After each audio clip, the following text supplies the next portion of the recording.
الحمد لله رب العالمين والعاقبة للمتقين ولا عدوان إلا على الظالمين والصلاة والسلام على سيدنا محمد وعلى آله وصحبه أجمعين وعلى من تبعه بإحسان إلى يوم الدين أما بعد.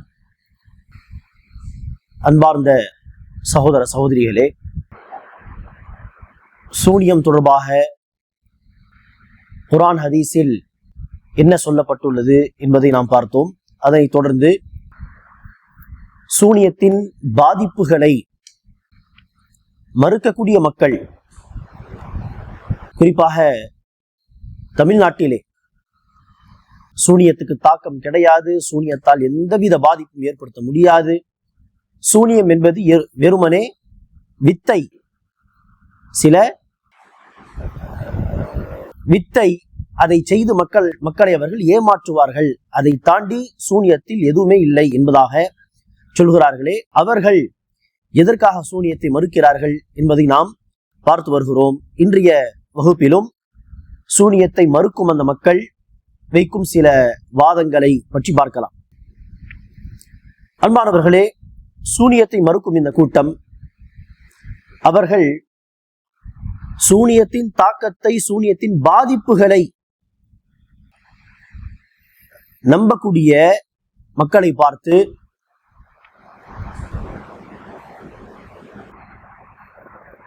சூனியம் கோஷ்டி, சூனியம் கூட்டம் என்றெல்லாம் சில கொச்சையான வார்த்தைகளை, ஏதோ சூனியம்தான் அடிப்படை கொள்கையாக நாம் நம்புவது போல், சூனியத்தை நம்புவது ஒரு அடிப்படை கொள்கையெல்லாம் கிடையாது. அவர்கள் குர்ஆனில் ஹதீஸில் சொல்லப்பட்ட ஒரு விஷயத்தை மறுக்கும் பொழுது நாம் அதற்கு என்ன செய்கிறோம்? மறுப்பு தெரிவிக்கிறோம்.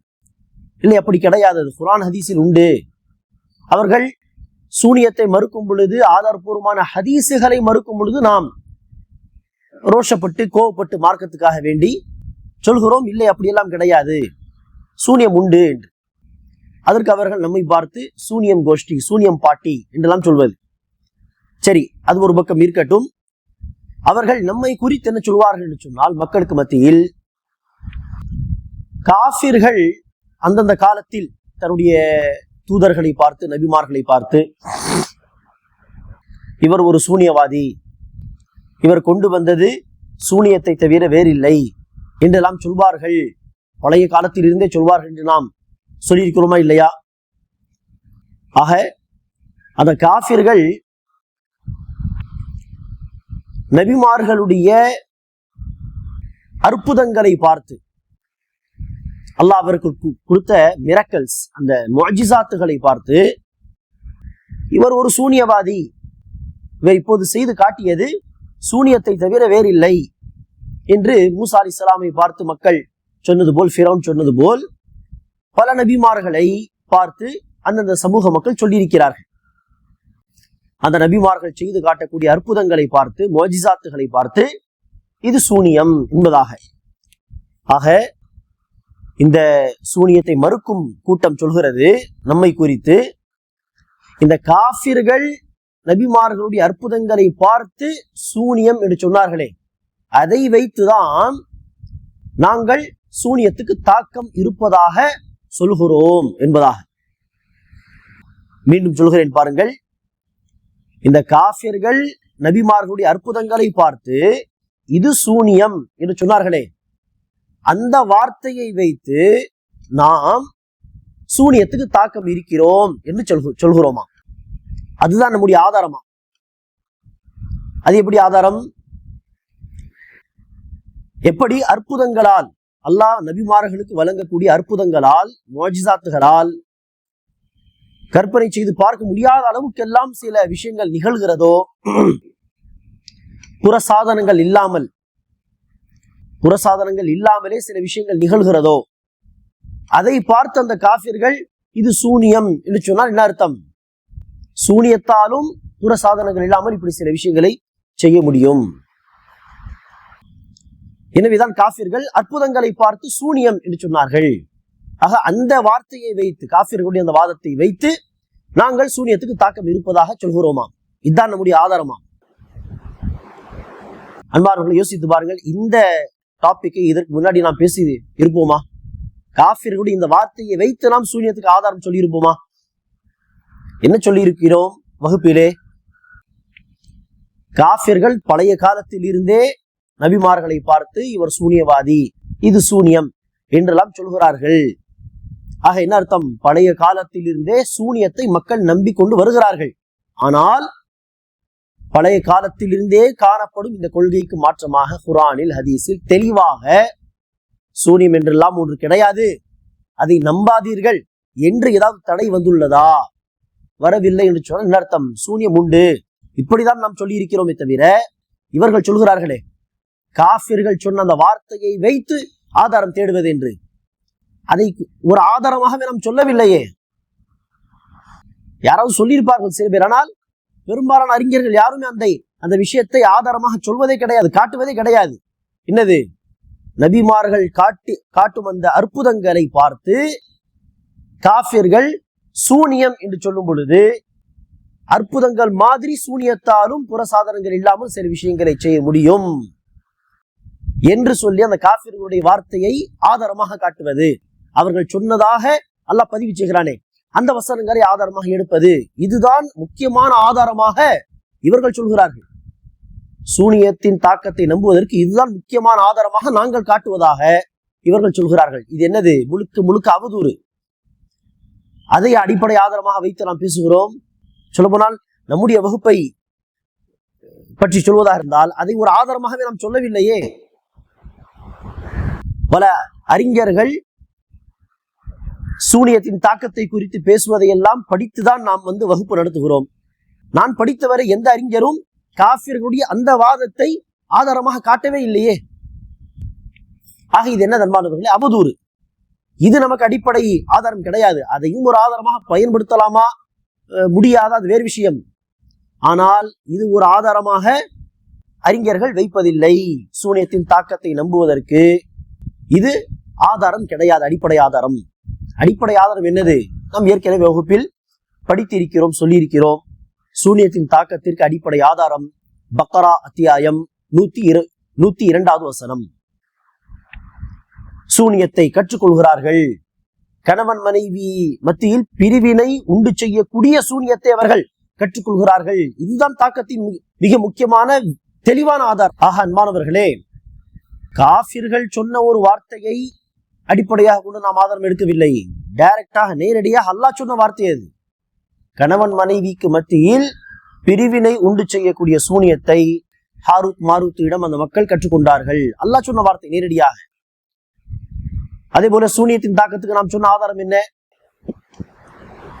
மூசா அலைஹிஸ்ஸலாத்து வஸ்ஸலாம் அவர்களோடு சூனியவாதிகள் போட்டி போட்ட அந்த சம்பவம். அல்லாஹ் சொல்கிறான், ஃபஸஹரு அயுனஹும், சுத்தி நிற்கும் மக்களுடைய கண்களில் அவர்கள் சூனியம் செய்தார்கள். மேலும் அதை பெரிய சூனியம் என்பதாக அல்லாஹ் சொல்கிறான். பெரிய சூனியம், கண்களில் சூனியம் செய்தார்கள். இதையெல்லாம் நம்ம என்ன செய்ய முடியாது, ஏதோ ட்ரிக்ஸ் செய்தார்கள் என்று எடுத்துக்கொள்ள முடியாது. அவர்கள் ஜின்களுடைய உதவியை கொண்டு செய்த சூனியம் தான் இது. இதுவும் அல்லாஹ் சொன்ன சம்பவத்தை வைத்துதான் நாம் ஆதாரமாக சொல்லி இருக்கிறோம். அதுபோக ஹதீசுகள் என்று பார்த்தால் சஹீஹ் புகாரியில் வரக்கூடிய நபிகள் நாயகம் ஸல்லல்லாஹு அலைஹி வஸல்லம் அவர்களுக்கு சூனியம் செய்யப்பட்டது. அதன் தாக்கமாக நபி ஸல்லல்லாஹு அலைஹி வஸல்லம் அவர்களுக்கு சில மாதங்கள் செய்யாத ஒரு காரியத்தை செய்தது போல், மனைவியோடு இல்லறத்தில் ஈடுபட்டிருக்க மாட்டார், ஆனால் இல்லறத்தில் ஈடுபட்டது போல் சில சிந்தனைகள் வரும் என்று டைரக்டாக சஹீஹான ஆதாரபூர்வமான ஹதீஸில் வந்த ஒரு விஷயத்தை தான் ஆதாரமாக நாம் காட்டினோம். அதுபோக ஆயிஷா ரலியல்லாஹு அன்ஹாவுக்கு செய்வினை செய்யப்பட்ட ஒரு தகவல். இத்தகைய ஹதீஸுகளை, வசனங்களை தான், அல்லாஹ் ரசூல் சொன்ன விஷயங்களை தான் ஆதாரமாக நாம் முன்வைத்து சூனியத்துக்கு தாக்கம் உண்டு என்பதாக சொன்னோமே தவிர காஃபிர்கள் சொன்ன இந்த வார்த்தையெல்லாம் ஆதாரமாக காட்டவே இல்லையே.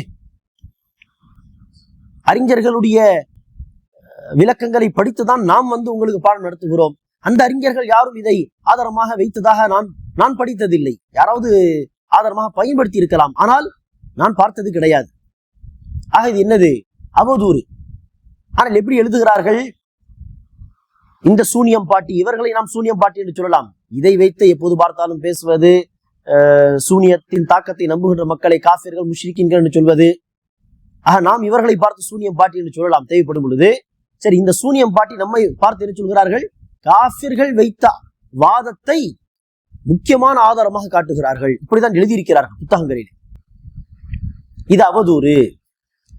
இது எல்லாம் நமக்கு முக்கியமான ஆதாரம் கிடையாது. மாறாக நாம் இப்போது குறிப்பிட்ட அந்த குர்ஆனுடைய வசனங்களும் ஹதீசுகளும் தான் நம்முடைய அடிப்படை ஆதாரங்கள், சூனியத்தின் பாதிப்புகள் உண்டு என்பதற்காக. அதே நேரத்தில் அன்பானவர்களை கவனிக்க வேண்டிய இன்னொரு விஷயம் என்ன? நபிமார்களுடைய அற்புதங்களுக்கும் இந்த சூனியத்துக்கும் ஒரு வித்தியாசம் உண்டு. நபிமார்களுடைய அற்புதங்களிலே உண்மையிலேயே புறசாதனங்கள் இல்லாமல் அங்கு விஷயங்கள் நிகழும். நபிமார்களுடைய அற்புதங்கள் பொறுத்தவரையில் புறசாதனங்கள் அங்கு இருக்காது. புறசாதனங்கள் இல்லாமலே, அஸ்பாப் காரணங்கள் இல்லாமலே அங்கு ரிசல்ட் வந்துவிடும். நபிகள் நாயகம் ஸல்லல்லாஹு அலைஹி வஸல்லம் அவர்கள் பூமியில் நின்று செய்கை செய்தார்கள். அங்கு சந்திரன் இரண்டாக பிளந்தது. அங்க என்ன நபி ஸல்லல்லாஹு அலைஹி வஸல்லம் ஏதாவது பெரிய கல்லை தூக்கி எறிந்தார்களா? சந்திரன் மீது அந்த கல்லு பட்டதும் அந்த சந்திரன் இரண்டாக பிளந்தது இல்லையே. புறசாதனங்கள் எதுவும் கிடையாது. செய்கை மாத்திரம் இரண்டாக பிளந்து விட்டது. மூசா அலைஹிஸ்ஸலாத்து வஸ்ஸலாம் அவர்கள் கைத்தடியை கீழே போடுவார்கள், பாம்பாக மாறிவிடும். உண்மையிலேயே புறசாதனங்கள் எதுவும் கிடையாது. சாத்தியமே கிடையாது சொல்ல போனால் இப்படி மாற்றுவது மனிதர்களால். இது அல்லாஹ் அந்த நபிமார்கள் ஊடாக நிகழ்த்தக்கூடிய அற்புதங்கள் இவை. அல்லாஹ் தான் அதை செய்கிறான். உண்மையில் நபிமார்கள் செய்யவில்லை. நபிமார்கள் வழியாக அல்லாஹ் அதை வெளிப்படுத்தி காட்டுகிறான். அல்லாஹ் சுப்ஹானஹு வ தஆலா புறசாதனங்கள் இல்லாமலே பல விஷயங்களை நிகழ்த்தி காட்டுகிறான் நபிமார்களுக்கு அற்புதங்கள் வழங்கும் விதத்திலே, முஅஜிசாத்துகள் வழங்கும் விதத்திலே. ஆனால் சூனியத்தை குறித்து நாம் எத்தனையோ முறை சொல்லி இருக்கிறோம். சூனியவாதிகள் புறசாதனங்கள் இல்லாமல் எல்லாம் சூனியம் செய்யவே முடியாது, சாத்தியமே கிடையாது. அவர்கள் புறசாதனத்தை பயன்படுத்தி தான் சூனியம் செய்கிறார்கள். இந்த புறசாதனம் ஜின்களுடைய உதவி மிக முக்கியமாக. அப்படி இருக்க எப்படி சூனியம் என்பது நபிமார்களுக்கு வழங்கப்பட்ட மோஜிசாத்துகள் மாதிரி என்று புரிந்து கொண்டு அதை ஒரு ஆதாரமாக பயன்படுத்த முடியும்? சொல்ல போனால் தப்பான புரிதல் அது. மோஜிசாத்துகள் போன்று சூனியம் என்று காஃபிர்கள் நினைத்துக் கொண்டார்கள். மோஜிசாத்துகளை சூனியம் என்று சொன்னார்கள். ஆக சூனியத்தாலும் இப்படி எல்லாம் செய்ய முடியும் என்று அதை ஆதாரமாக எடுப்பது சொல்ல போனால் தவறு. அதை ஆதாரமாக எடுக்க முடியாது. தப்பான புரிதல் அது. மோஜிசாத்துகளும் சூனியமும் ஒன்றல்ல. அன்பானவர்களே, ஏதோ காஃபிர்கள் சொன்ன அந்த வாதத்தை நாம் ஆதாரமாக பயன்படுத்துவது போல் இவர்கள் பேசுகிறார்கள். இது அவதூறு. இது மாத்திரம் அவதூறு அல்ல. சூனியத்தை நாம் எப்படி நம்புகிறோம் என்பதை மக்களுக்கு சொல்லும் பொழுதும் அவர்கள் அவதூறு சொல்வதாக நாம் ஏற்கனவே சொல்லி இருக்கிறோம். என்ன அவதூறு? சூனியவாதியால் புறசாதனங்களாம் பயன்படுத்தாமல் அல்லாஹ் அர்ஷின் மீது உயர்ந்த வண்ணம் எப்படி நினைத்ததை செய்கிறானு குன் என்று சொல்லி ஃபயகூன், அல்லாஹ் நாடியதை செய்து முடித்து விடுகிறானோ அதுபோல் சூனியவாதியால் எங்கேயோ உட்கார்ந்து கொண்டு புறசாதனம் இல்லாமல் பாதிப்புகள் ஏற்படுத்த முடியும். அப்படி நாம் நம்பவே இல்லையே. இந்த மாதிரி விளக்கம் யாருமே சொன்னதே இல்லையே. ஆனால் இப்படி நாம் நம்புவதாக அவர்கள் மக்களுக்கு மத்தியில் சொல்கிறார்கள் இல்லையா? இப்படி இந்த சூனியம் பாட்டி நினைச்சுகிறார்கள். பலவிதமான அவதூறுகளை பேசி அஹ்லுஸ் சுன்னா அறிஞர்களை குறித்து மக்களை வழிகெடுக்கிறார்கள். ஆக இதன்பார்களே, இது நம்முடைய ஆதாரம் கிடையாது. நம்முடைய ஆதாரங்கள் தெளிவான ஆதாரங்கள். அல்ஹம்துலில்லாஹ், குர்ஆனிலும் ஆதாரபூர்வமான ஹதீஸிலும் வந்த தெளிவான ஆதாரங்கள் தான் நம்முடைய ஆதாரங்கள், அடிப்படை ஆதாரங்கள். ஆக இப்படி இந்த சூனியம் பாட்டி அவதூறு சொல்கிறார்கள். இது அவர்களுடைய ஒரு தவறு. இரண்டாவதாக அன்பானவர்களே, அவர்கள் செய்யக்கூடிய இன்னொரு தவறு பாருங்கள். அவர்கள் ஒரு சிந்தனையை ஏற்படுத்தி கொண்டார்கள். சூனியத்துக்கு தாக்கம் கிடையாது. இப்படி ஒரு சிந்தனை ஏற்படுத்தி கொண்டு அதை நிரூபிப்பதற்கு ஆதாரங்களை அவர்கள் தேட புறப்படுவார்கள். புறப்பட்டு ஏதாவது ஒரு ஆதாரம் கிடைக்குமா சூனியத்தின் தாக்கத்தை மறுப்பதற்கு என்று சொல்வார்கள். அவ்வாறு போகும் பொழுது சூனியத்துக்கு தாக்கம் இருப்பதாக சொல்லும் சில தெளிவான ஆதாரங்கள் வருமா இல்லையா? குர்ஆனில் கணவன் மனைவியை சூனியத்தை கொண்டு பிரிப்பதா அல்லாஹ் சொல்கிறான், அந்த ஆதாரம் வரும். ஹதீஸில் நபிகள் நாயகம் அவர்களுக்கே சூனியத்தால் சில பாதிப்புகள் ஏற்பட்டதாக சில செய்யான ஹதீஸுகள் உண்டு, அந்த ஆதாரங்கள் வரும். அப்போது இவர்கள் செய்வார்கள், இவர்கள் ஏற்கனவே ஒரு மைண்ட் செட்டுக்கு வந்து விட்டார்கள், ஒரு கொள்கைக்கு. என்னது?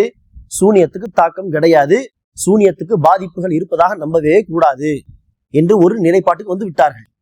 வந்த பிறகு அந்த கண்ணோட்டத்தில் அவர்கள் குர்ஆன் ஹதீஸை அணுகும் பொழுது சூனியத்துக்கு பாதிப்புகள் இருப்பதாக சொல்லக்கூடிய ஆதாரங்கள் அவர்கள் முன்னால் வருமே.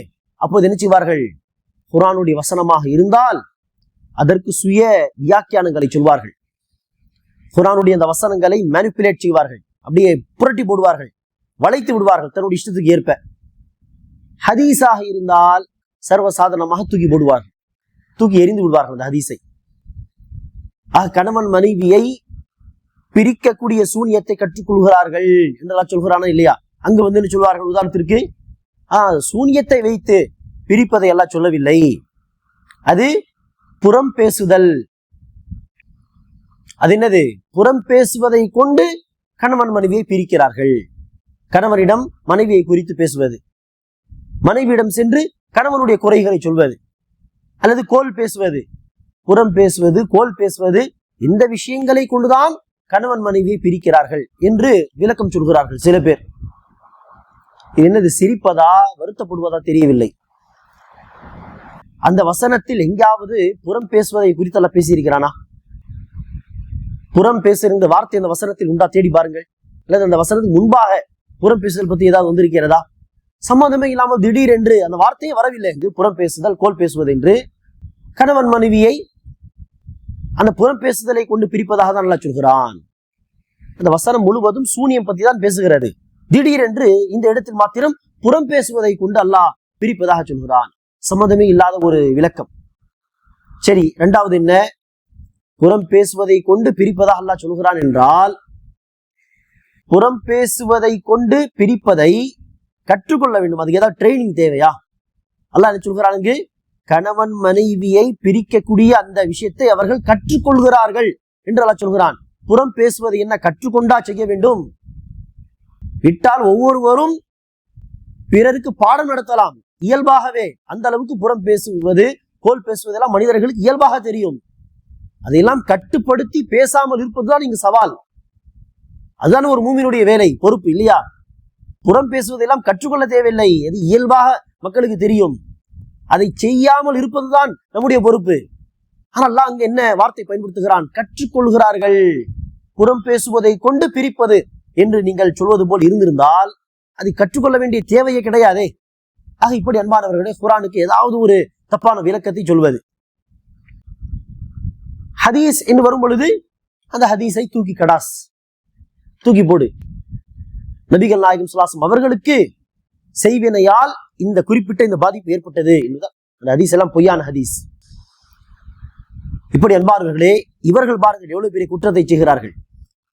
அஹ்லு சுன்னா அறிஞர் மீது அவதூறு, அவ்வப்போது அவதூறு சொல்வது. இரண்டாவது என்ன?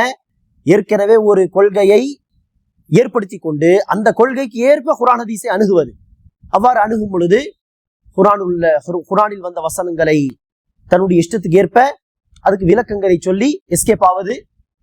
ஆதாரபூர்வமான ஹதீஸுகள் சூனியத்துக்கு தாக்கம் இருப்பதாக ஆதாரபூர்வமான ஹதீஸுகள் வந்தால் அந்த ஹதீஸை பொய்யான ஹதீஸ் என்று அறிவித்து விடுவது. இவர்கள் செய்யக்கூடிய குற்றங்கள் பாருங்கள். அடுத்ததாக என்ன செய்கிறார்கள்? இன்னொரு தவறு, இந்த விஷயத்தில் அவர்கள் செய்யக்கூடிய இன்னொரு தவறு பாருங்கள். இந்த சூனியத்தில் 2 வகை இருப்பதாக நாம் சொல்லி இருக்கிறோம். சிஹர் ஹகீகி வ சிஹர் அத்தஹீல்.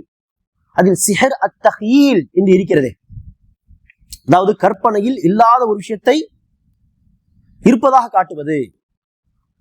கைத்தடியை பாம்பு போல் காட்டுவது, கைக்குட்டையை பறந்து செல்லும் ஒரு புறா மாதிரி காட்டுவது.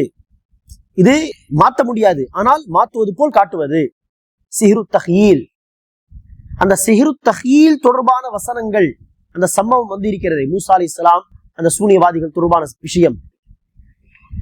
அந்த வசனங்களை அடிப்படையாக வைத்து அவர் நினைச்சுகிறார்கள். அந்த வசனங்களில் அல்லாஹ் சுப்ஹானஹு வ தஆலா இந்த சூனியம் என்பது கற்பனை, இல்லாத ஒன்றை கற்பனையில் காட்டுவது என்று அல்லாஹ் சொல்கிறான் இல்லையா? அந்த வசனங்களை அடிப்படையாக வைத்து என்ன சொல்கிறார்கள்? சூனியம் என்றால் இதுதான், இல்லாத விஷயத்தை கற்பனையில் இருப்பதாக காட்டுவது. மற்றபடி சூனியத்தில் பாதிப்பெல்லாம் எதுவும் கிடையாது. இது என்ன குர்ஆன் ஹதீஸை அணுகக்கூடிய வழிமுறையா? இது சூனியத்தை குறித்து அல்லாஹ் இது மட்டும்தான் குர்ஆனில் சொல்லியிருக்கிறானா? இந்த சூனியத்தால் வெறுமனே இல்லாத விஷயத்தை இருப்பதாக அவர்கள் கற்பனையில் காட்டுகிறார்கள் என்று மாத்திரம்தான் அல்லாஹ் சொல்லியிருக்கிறானா? சூனியம் தொடர்பான பக்ரா அத்தியாயம் 102வது வசனத்திலே தெளிவாக அல்லாஹ் சொல்கிறான், அவர்கள் சூனியத்தை கற்றுக்கொள்கிறார்கள். சரியா? சூனியம் செய்வது குஃப்ரு. சூனியத்தை கொண்டு அவர்கள் கணவன் மனைவி மத்தியில் பிரிவினை உண்டாக்கக்கூடிய ஒரு விஷயத்தை கற்றுக்கொள்கிறார்கள். மேலும் இந்த சூனியத்தை கொண்டு அவர்களால் அல்லாஹ்வுடைய நாட்டம் இருந்தாலே தவிர எந்த பாதிப்பும் ஏற்படுத்த முடியாது. அதாவது என்ன? அல்லாஹ் நாடினால் பாதிப்பு ஏற்படுத்த முடியும், அல்லாஹ்வுடைய நாட்டம் இல்லாமல் பாதிப்பு எல்லாம் ஏற்படுத்த முடியாது. தெளிவாக அல்லாஹ் சூனியத்தை பற்றி இவ்வளவு சொல்கிறான் அந்த ஒரு வசனத்திலேயே. அந்த வசனம் இவர்களுடைய கண்களுக்கு தெரியவில்லையா? அல்லாஹ் சூனியத்தை வெறுமனே இல்லாத விஷயத்தை கற்பனையில் காட்டுவது என்பதாக தான் சொல்கிறான். இதுதான் சூனியத்தின் கடைசி லிமிட்டு. அதை தாண்டி ஒண்ணுமே பண்ண முடியாது. மூசா அலைஹிஸ்ஸலாம் தொடர்பான அந்த வசன சம்பவத்தை மாத்திரம் வைத்து இப்படி சொல்லிவிட்டு சூனியத்தை கொண்டு கணவன் மனைவியை பிரிப்பதாக அல்லாஹ் சொல்கிறான். அல்லாஹ் நாடினால் சூனியத்தால் பாதிப்பு ஏற்படும் என்பதாக அல்லாஹ் சொல்கிறான். அதையெல்லாம் அப்படியே மூடி மறைக்கும் விதமான பேச்சுகள். சூனியம் என்றால் இல்லாத விஷயத்தை கற்பனையில் காட்டுவது, இதுதான் லாஸ்ட் லிமிட். அதை தாண்டி ஒண்ணுமே பண்ண முடியாது. ஆதாரம் என்ன? மூசா அலைஹிஸ்ஸலாம் தொடர்பான சம்பவம். இது என்னது? சூனியத்தின் ஒரு வகையை மாத்திரம் முன்னிலைப்படுத்தி சூனியத்தின் இன்னொரு வகை சிஹர் ஹகீகி, பாதிப்பு ஏற்படுத்தக்கூடிய சூனியம், அது பத்தி அல்லாஹ் ஒண்ணுமே பேசாத மாதிரி நினைச்சுக்கிறார்கள். மக்களுக்கு மத்தியில் கொண்டு போய் அதை பேசுகிறார்கள். சிஹ்ரு தஹீல் என்பது சூனியத்தின் ஒரு வகைதான். அது மாத்திரம் சூனியம் கிடையாது, அது ஒரு வகை. அது தொடர்பாக அல்லாஹ் சொன்ன வார்த்தைகளை முன்னிலைப்படுத்தி சிஹர் ஹகீகி தொடர்பாக அல்லாஹ் சொன்ன விஷயங்களை மறைத்து விடுகிறார்கள் ஒரு விதத்திலே. அதை குறித்து பேசும் பொழுது என்ன செய்வார்கள்? அதுக்கு தப்பான விளக்கங்களை சொல்லி விடுவார்கள். ஆக மொத்தத்தில் அல்லாஹ் சொன்ன உண்மையான விஷயத்தை மறைத்து விடுவார்கள். ஆக இப்படி சூனியத்தின் ஒரு வகையை மாத்திரம் முன்னிலைப்படுத்தி சிஹர் ஹகீகி என்கிற இன்னொரு வகையை குறித்து அல்லாஹ் உண்மையில் சொன்ன விஷயங்களை மறைப்பது என்கிற குற்றத்தையும் இவர்கள் செய்கிறார்கள். அதே நேரத்தில் என்ன செய்கிறார்கள் பாருங்கள், சூனியத்தின் தாக்கத்தை மறுப்பதற்கு ஒரு ஹதீஸை ஆதாரமாக காட்டுகிறார்கள். என்ன ஹதீஸ்? நபி ஸல்லல்லாஹு அலைஹி வஸல்லம் சொன்னதாக வரக்கூடிய ஒரு தகவல். இது முஸ்னத் அஹ்மதிலே பதிவு செய்யப்பட்ட ஒரு செய்தியாகும்.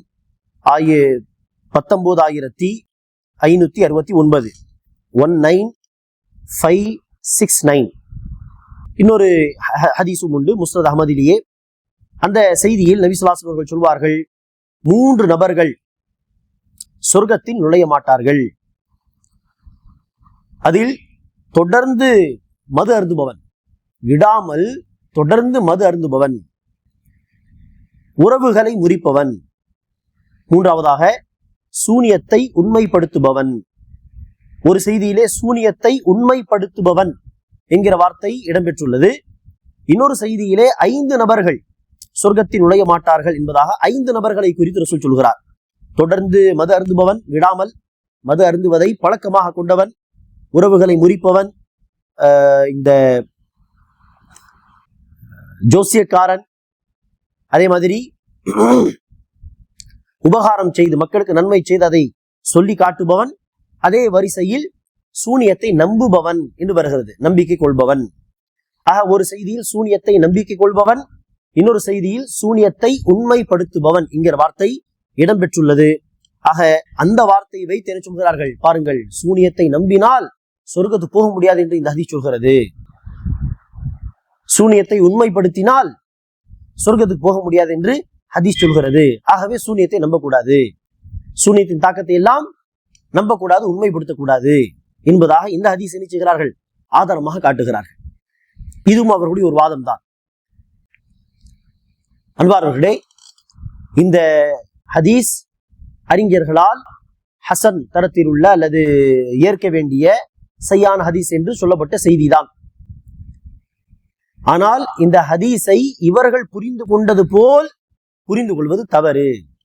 சூனியம் உண்டு, சூனியத்துக்கு தாக்கம் உண்டு என்று நம்பினாலே சொர்க்கத்துக்கு போக முடியாது என்று இவர்கள் சொல்கிறார்கள் விளக்கம்.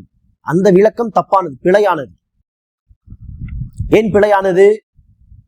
அன்பானவர்களே, குர்ஆனிலும் ஹதீஸிலும் தெளிவான ஆதாரங்களும் உண்டு,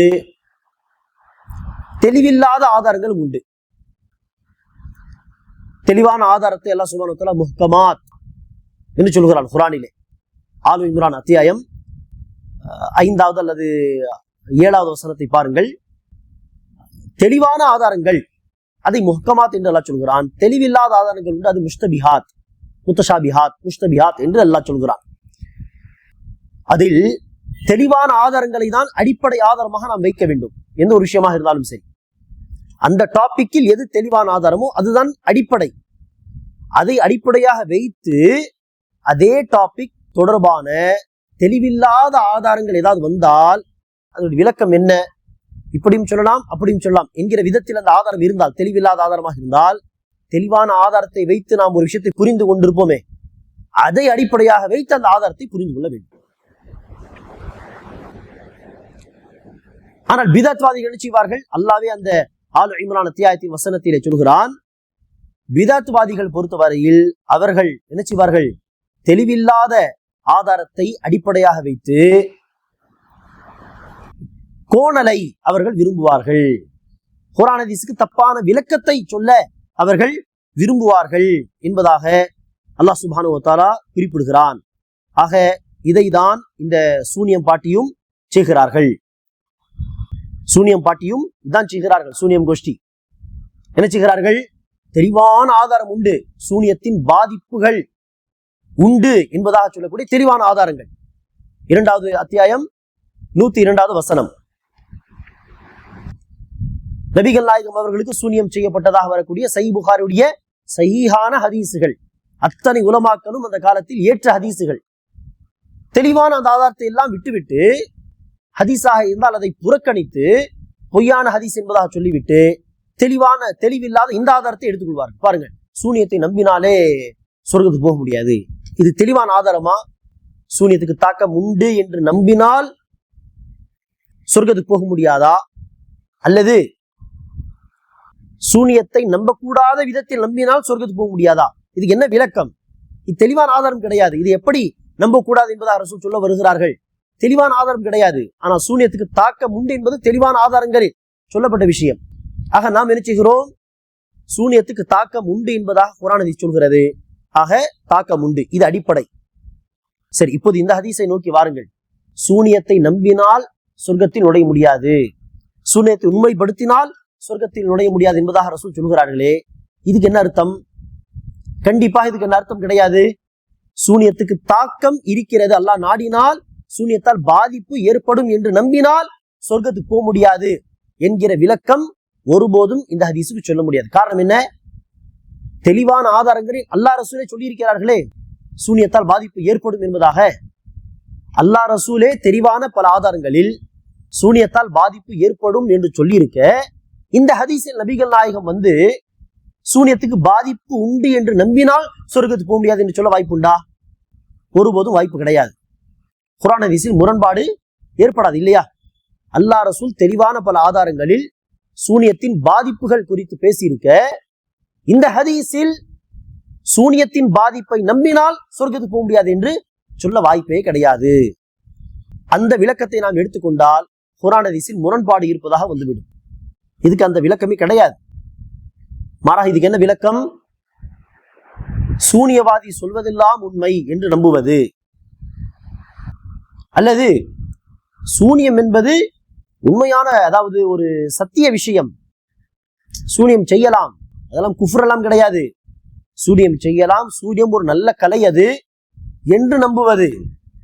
இது அல்லாஹ் ரசூலை, அல்லாஹ் சொல்வது எல்லாமே சரி, ரசூல் சொல்வது எல்லாமே சரி என்று நாம் நம்புகிறோமே, அது மாதிரி சூனியத்தை, சூனியம்னாலே நல்ல விஷயம் அது என்று நம்புவது, சூனியவாதியை பார்த்து அவர் சொல்வதெல்லாம் உண்மை என்று நம்புவது, இந்த விதத்தில் சூனியத்தை நம்பினால், உண்மைப்படுத்தினால், இதுதான் என்னது? குஃப்ரான ஒரு செயல். சொல்ல போனால் அப்படிப்பட்ட மக்களுக்கு தான் இந்த ஹதீஸ் பொருந்துமே தவிர,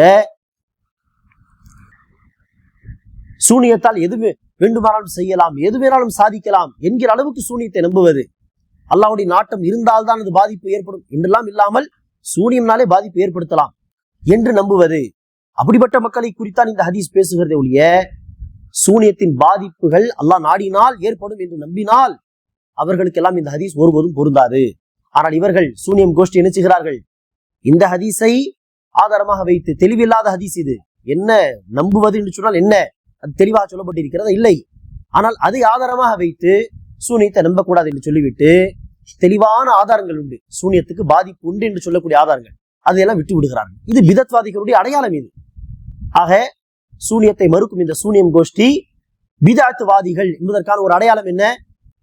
அஹ்லுஸ் சுன்னா அறிஞர்கள் மீது அவ்வப்போது அவதூறு சொல்வது, சத்தியத்தை எடுத்து சொல்லக்கூடிய மக்கள் அகைன்ஸ்ட் பார்ட்டி தொடர்பாக அவதூறு பேச தேவையே இல்லையே. ஆனால் இவர்கள் பாருங்கள், அவ்வப்போது அவதூறு பேசுகிறார்கள் சொன்னா என்ன அர்த்தம்? இவர்கள் அசத்தியத்தில் இருக்கிறார்கள். அதற்காக தான் அவதூறை ஒரு வழியாக பயன்படுத்துகிறார்கள். இது ஒரு அடையாளம் இவர்கள் பிதத்வாதிகள் என்பதற்கு. இன்னொரு அடையாளம் என்ன? முன்னரே ஒரு நிலைப்பாட்டை ஏற்படுத்தி கொண்டு, ஒரு கொள்கை ஏற்படுத்தி கொண்டு, அடுத்து அதற்கு ஏற்ப ஆதாரங்களை வளைப்பது அல்லது ஆதாரங்களை நிராகரிப்பது, அல்லது தனக்கு தோதுவான ஆதாரங்கள் ஏதாவது கிடைத்தால் அதை எடுத்துக்கொள்வது. இதுவும் பிதத்வாதிகளுடைய அடையாளம். குர்ஆன் ஹதீஸை படித்து ஒரு நிலைப்பாட்டுக்கு வரமாட்டார்கள். ஒரு நிலைப்பாட்டுக்கு வந்துவிட்டு அடுத்து குர்ஆன் ஹதீஸை அதுக்கு ஏற்ப அணுகுவார்கள். அதே போல இறுதியாக நாம் என்ன சொன்னோம்? தெளிவான ஆதாரங்கள் உண்டு சூனியத்தின் பாதிப்புகள் தொடர்பான, அதையெல்லாம் விட்டுவிட்டு தெளிவில்லாத இந்த ஆதாரத்தை, சூனியத்தை நம்பினால் சொர்க்கத்துக்கு போக முடியாது, எந்த விதத்தில் நம்பினால் சொர்க்கத்துக்கு போக முடியாது, அது சொல்லப்பட்டிருக்கிறது ஹதீஸிலே? இல்லையே. ஆனால் அதை ஆதாரமாக எடுத்துக்கொண்டு தெளிவான ஆதாரங்களை விட்டு விடுவது. ஆல் இம்ரான் அத்தியாயம் 7வது வசனத்திலே அல்லாஹ் அதை பிதத்வாதிகளுடைய வழிமுறையா அல்லாஹ் சொல்கிறான். இதுவும் இந்த சூனியம் கோஷ்டியுடைய ஒரு வழிமுறையாக இருக்கிறது. ஆக அன்பானவர்களே, இந்த வகுப்பிலே நாம் இந்த சூனியம் கோஷ்டி எடுத்து வைக்கக்கூடிய சில வாதங்களை பார்த்தோம். அவர்கள் எப்படி குர்ஆன் ஹதீஸை வளைக்கிறார்கள் என்பதாக சில எடுத்துக்காட்டுகளை பார்த்தோம். இன்ஷா அல்லாஹ் அடுத்தடுத்த வகுப்புகளிலே இவர்கள் வைக்கக்கூடிய வேறு வாதங்கள் என்ன சூனியத்தை மறுப்பதற்காக என்பதை நாம் படிப்படியாக தொடர்ந்து சில வகுப்புகளில் பார்க்க இருக்கிறோம். அல்லாஹ் சுப்ஹானஹு வ தஆலா நமக்கு குர்ஆன் ஹதீஸுடைய சரியான புரிதலை வழங்குவானாக. தப்பான சிந்தனைகளை விட்டு அல்லாஹ் நம்மை பாதுகாப்பானாக. ஆமீன். அஸ்ஸலாமு அலைக்கும் வரஹ்மத்துல்லாஹி வபரகாத்துஹு.